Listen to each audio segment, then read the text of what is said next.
The White House has accused Iran of supporting Russia's war in Ukraine. The US State Department spokesperson has claimed that Tehran is currently engaged on the ground in Crimea and is training Russian soldiers in the use of Iran-made drones. That Russian military personnel based in Crimea have been piloting Iranian UAVs and using them to conduct kinetic strikes across Ukraine, including in strikes against Kyiv in recent days. We assess that Iranian military personnel were on the ground in Crimea and assisted Russia in these operations. Russia has received dozens of these UAVs so far and will likely continue to receive additional shipments in the future.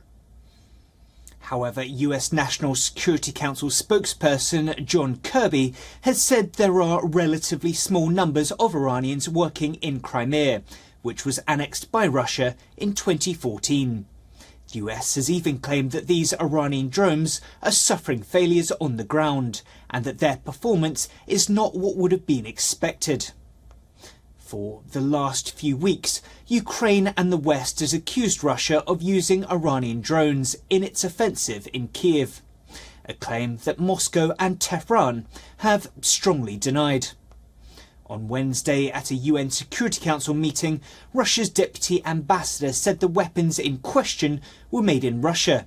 He condemned what he called baseless allegations. In views of Iran's alleged involvement, the US and European Union have imposed fresh sanctions against Iran for supporting Russia. NSC spokesperson John Kirby has said there's now little hope of reviving the Iran nuclear deal, given the Iranian regime's brutal and deadly crackdown on protesters, along with its support for Russia in the Ukrainian war. Now, for more on this, we're joined by journalist James Jackson, who's speaking to us from Berlin. James, thank you so much for speaking with us. First of all, just what is the significance of these comments coming from John Kirby and this rhetoric out of Washington? So this shows that I think this is not just a Russian show, what's happening right now. So in the last few days, Ukraine, including capital Kiev, have been attacked brutally by Iranian drones, which some people are calling kamikaze drones because they're not expected to come back. Now, this is a sign that Russia's getting desperate because they're going to be spending a lot of money getting technology from Iran. But it also means that they don't have highly targetable ballistic missiles.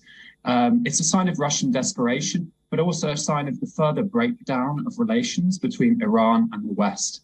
So they have technically now put boots on the ground, albeit from a small number of people from the Iranian Revolutionary Guard on the occupied Ukrainian territory of Crimea, occupied by Russia, are then assisting Russians with the drones because effectively the Russians don't know how to use them.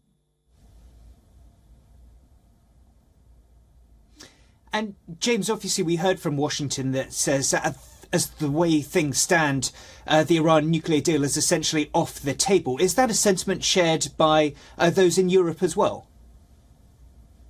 So the Iran nuclear deal was taken off the table in the first place by President Donald Trump, who did not have the best relationship with European leaders, including with Chancellor Merkel of Germany, where I join you from today.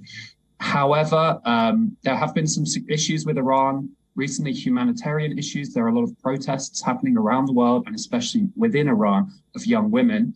So there's not that much appetite to get Iran back around the table within Europe as there used to be because of these anti-humanitarian crackdowns on young women who want to be free to show their hair by young people in general. This is seen as a threat to the regime, and Europe does not want to be giving the hardliners within the Iranian regime anything that they can sell as a victory to their people right now. I think right now Europe wants to isolate Iran, and Iran is moving more and more in the direction of Russia's sphere of influence. It's created kind of an axis of opposition.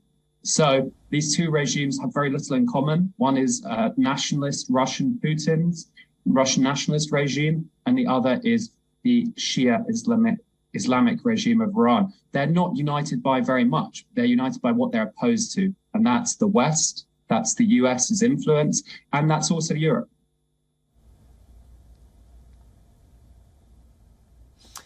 Well, James, thank you very much for your insight. We're going to have to leave it there. That was James Jackson, journalist speaking to us live from Berlin.